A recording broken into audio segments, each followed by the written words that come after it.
Indira park లో జరుగుతున్నటువంటి ధర్నా కార్యక్రమం ఏదైతే ఉందో ఆ ధర్నా కార్యక్రమంలో భాగంగా ఈ రోజు మన టైగర్ ఆలే నరేంద్ర అన్న వాళ్ళ తనయుడైతే మనతోటి జితేందర్ గారు అయితే ఉన్నారు. సో మరిన్ని విశేషాలు ఒక్కసారి అడిగి తెలుసుకొని అసలు బీసీల ముచ్చటేంది, మరి నిజానికి 42% రిజర్వేషన్ ఇచ్చినట్ట ఇవ్వనట్ట, మరి దాంట్లో 10% ముస్లింలకైతే కేటాయించినట్టయితే చాలా మంది అనుకుంటున్నారు. అదే విధంగా మరి ఇప్పుడు మన జితేందర్ గారు ఏ విధంగా మాట్లాడతారు, దాని గురించి ఏ విధంగా విశ్లేషిస్తారా అనే విషయాన్ని అయితే ఒకసారి మనం అడిగి తెలుసుకునే ప్రయత్నం అయితే చేద్దాం. నమస్తే అన్న. నమస్తే అన్న, మరి ఏంటన్న బీసీ రిజర్వేషన్ మరి ఇచ్చిర్రా ఇవ్వలేదా, ఆర్డినెన్స్ వచ్చిందా రాలేదా, అటు గవర్నర్ గారి దగ్గర కానీ ప్రధాని నరేంద్ర మోదీ గారి దగ్గర కానీ ఇది వెళ్ళినా కూడా ఇంకా ఇవ్వట్లేదు అనే విషయాలు అయితే మనకైతే తెలుస్తున్నాయి. కాంగ్రెస్ పార్టీ వాళ్ళు మనకైతే చెప్తున్నారు.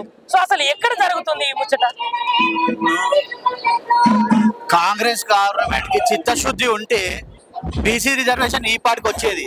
ఎందుకంటే జాతీయ వ్యాప్తంగా బీసీ రిజర్వేషన్లు కులగణన చేయాలన్నదే కాంగ్రెస్ పార్టీ. కులగణన చేసేటప్పుడు బీసీ రిజర్వేషన్లు మన స్టేట్ లో చేయడం జరిగింది. ఇదే మోడల్ దేశవ్యాప్తంగా చేస్తామని మరి రాహుల్ గాంధీ కూడా అన్నారు. అదే బీసీ రిజర్వేషన్లలో దాదాపు 10%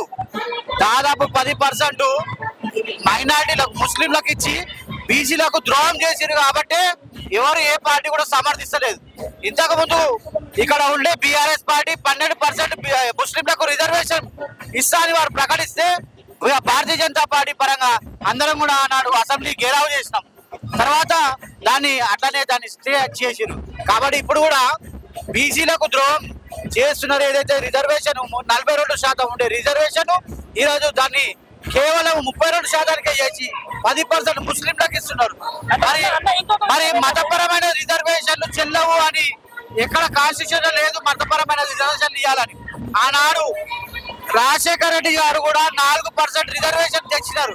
అది కూడా ఈరోజు సుప్రీంకోర్టులో స్టే మీద ఉన్నారు. అంటే సుప్రీంకోర్టులో కేసు నడుస్తున్నారు. కాబట్టి ఎక్కడ చూసినా కానీ మన బీసీలకే ద్రోహం జరుగుతుంది. కాబట్టి దానికోసమే ఈ రోజు ఇక్కడ ఈ ధర్నా చేయడం జరుగుతుంది. మరి కామారెడ్డిలో 52% అనేది డిక్లరేషన్ చేశారు కదా, దాని గురించి ఏమని మాట్లాడతారు? అసలు 42నా 52నా?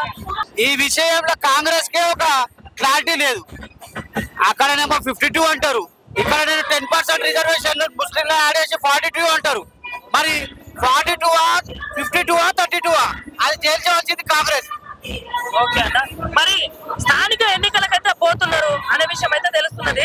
మరి బీసీ రిజర్వేషన్ అనే ఒక నినాదాన్ని ఉపయోగించుకొని ఒక ఎరలాగా బీసీ బిడ్డలను వాడుకొని ఎలక్షన్స్ లో గెలిచే అవకాశాలు ఏమైనా ఉన్నాయా కాంగ్రెస్ పార్టీ?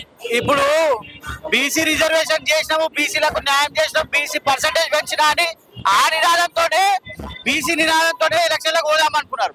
కానీ బీసీలకు అన్యాయం చేసినామని తెలుసుకొని ఇంకా ఆర్డినెన్స్ చేయలేకపోతున్నాము. ఇంకా బీసీ రిజర్వేషన్లు క్లారిటీ లేకపోవడం జరిగింది. కాబట్టి ఆ ఎలక్షన్లు పోస్ట్పోన్ చేద్దామా, ఎలక్షన్లు పెడదామా అనే ఆలోచన ప్రభుత్వం కనిపిస్తుందని మాకు అనిపిస్తుంది. ఓకే అన్న, థ్యాంక్ యూ వెరీ మచ్ అన్న. Thank you. లైక్ చేయండి, షేర్ చేయండి, సబ్స్క్రైబ్ చేయండి. మరిన్ని వీడియోల కోసం బెల్ సింబల్ పై క్లిక్ చేయండి.